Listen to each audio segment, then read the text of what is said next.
Espacio Joven de Relaciones Públicas, con entrevistas a referentes del sector y del mundo de las comunicaciones, realizado por estudiantes de la carrera de Relaciones Públicas e Institucionales de la Universidad de Belgrano.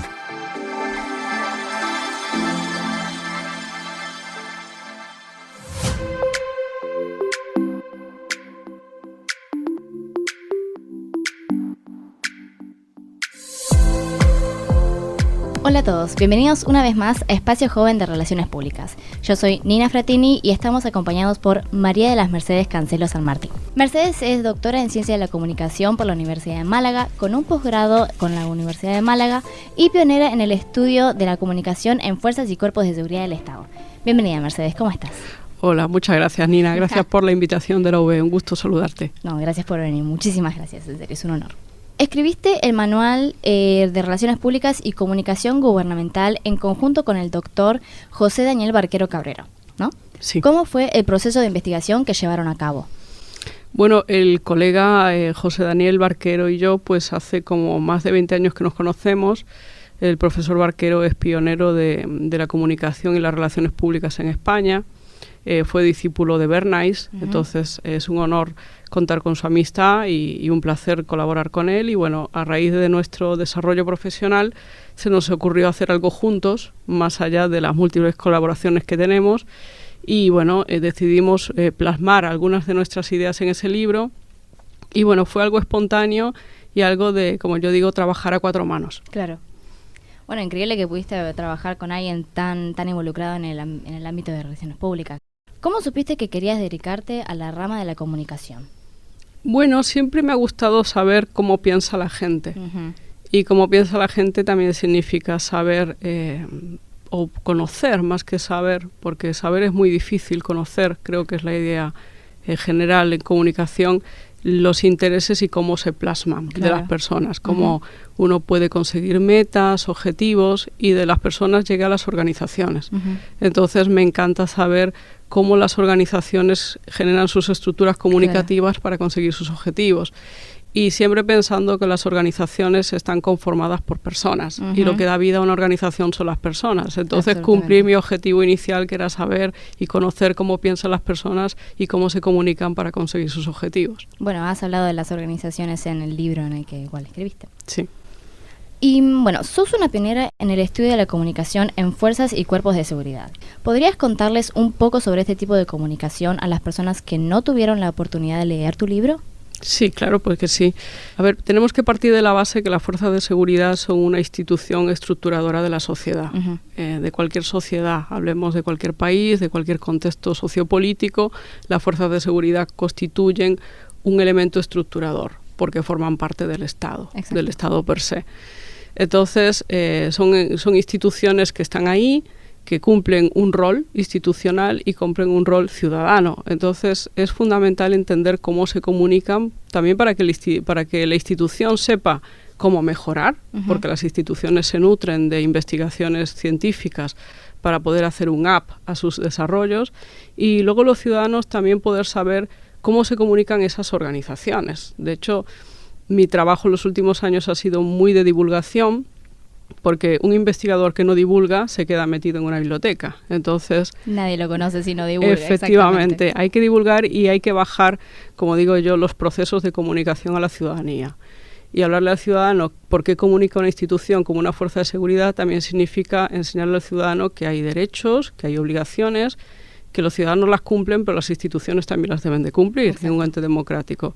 Entonces, hablar de fuerzas de seguridad y comunicación hace 20 años parecía muy llamativo, pero hoy parece muy lógico porque están en la opinión pública, hay noticias sobre ellos, a veces hay una reputación un tanto dañada. Entonces los ciudadanos se preguntan, ¿y por qué las fuerzas de seguridad tienen esta imagen positiva, negativa? Bueno, porque hay una construcción o una no construcción comunicativa detrás. Entonces es muy importante profesionalizar las fuerzas de seguridad a nivel comunicativo y que los ciudadanos tengan masa crítica para poder averiguar si esas fuerzas hacen una comunicación que los legitima o los deslegitima. Claro, también hay como una mirada muy humana, se involucra mucho al público, hay que tener en cuenta mucho al público. Sí, al ciudadano, efectivamente. Les recordamos que estamos teniendo el placer de entrevistar a Mercedes Cancelo, que nos está contando un poco sobre su experiencia como comunicadora. Sos investigadora invitada en la Universidad del Valle de México y en la Universidad de La Plata, acá en Argentina. ¿Cómo ves la relación entre el expertise europeo y el latinoamericano? ¿Dirías que hay diferencias?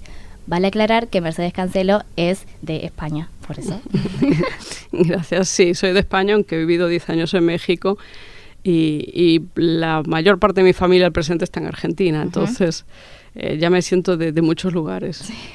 Sí. Bueno, hay una génesis inicial diferente. La comunicación en Europa está muy marcada por la escuela francesa, directores de comunicación. La escuela francesa se basa más en el entendimiento mutuo, en las relaciones públicas puras, por así decirlo, en la búsqueda que dos partes encuentren una satisfacción, lo que se dice en Estados Unidos un win-win, ganar-ganar. Y bueno, la escuela latinoamericana ha estado muy influenciada por la escuela estadounidense, de una visión más marketingiana, sí. Y luego también influenciada por la escuela de Brasil, que va a unas relaciones públicas más basadas en la proyección de imagen. Entonces, hay esa diferencia de punto de partida, pero se ha ido modificando con el paso de los tiempos. La globalización ha ayudado mucho a que las teorías se encuentren. Ahora aquí se habla muchísimo en Latinoamérica, en el continente americano en general, se habla muchísimo de una búsqueda de comunicación estratégica. Sí. De hecho, en los últimos años se ha apostado mucho por hablar de comunicación estratégica. Hay muchas maestrías, muchos doctorados, muchos estudios profesionales que hablan de la planificación estratégica de la comunicación. No ya tanto en vender una imagen, sino en hacer algo superior, hacer una estrategia que conforma pensarse cómo. Y en Europa se ha empezado a apostar por también pensar en la proyección. Sí. Es decir, sí se hablaba siempre de comunicación estratégica, en trazar un plan, en pensarse, pero no en cómo te ve el otro tanto. Entonces, en Europa se está apostando mucho por el tema de reputación, que es algo que aquí siempre se ha pensado a priori, y aquí se está pensando mucho en hacer de la comunicación una forma de hacer las cosas, claro, una estrategia en sí misma. Entonces, creo que los dos polos ya no estaban tan distantes, sino que se han encontrado y hay una retroalimentación muy positiva. Buenísimo. Excelente también tener los dos puntos de vista de dos continentes completamente distintos, la verdad. Sí. Y bueno, se nos está terminando el tiempo, así que te hacemos una última pregunta. ¿Qué consejo le darías a alguien que está todavía descubriendo qué es lo que quiere estudiar o qué es lo que quiere trabajar?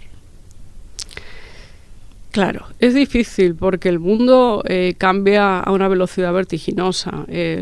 Alguien que se plantea que quiere estudiar, yo lo primero que le digo es que piense en dos factores. El primero es la vocación, que te llama la atención, que te inspira.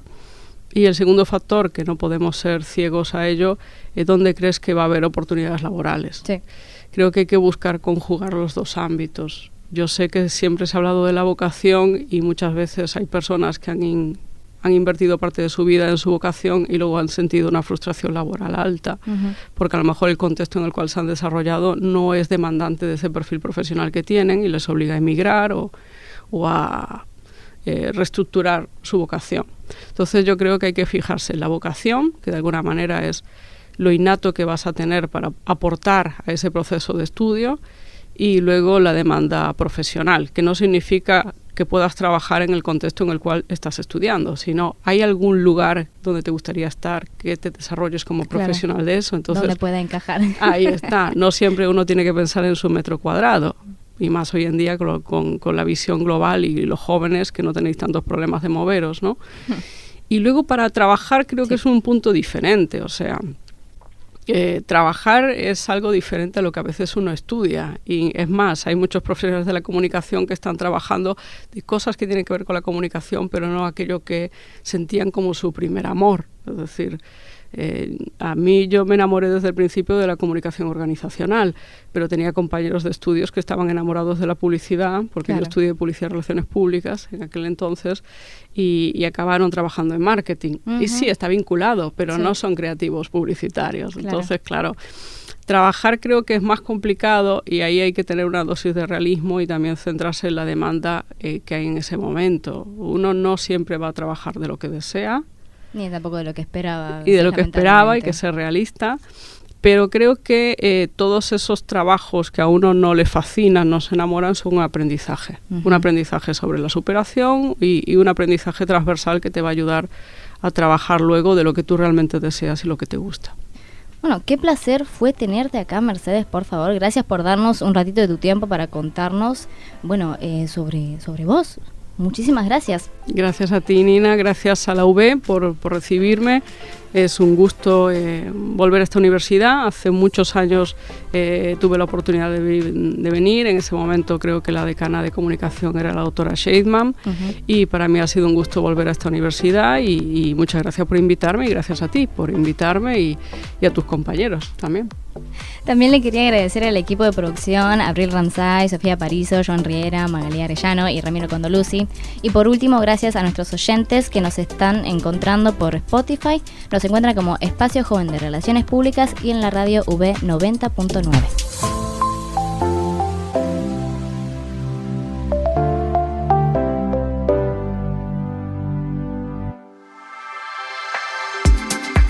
Espacio Joven de Relaciones Públicas, por UB 90.9, la radio de la Universidad de Belgrano.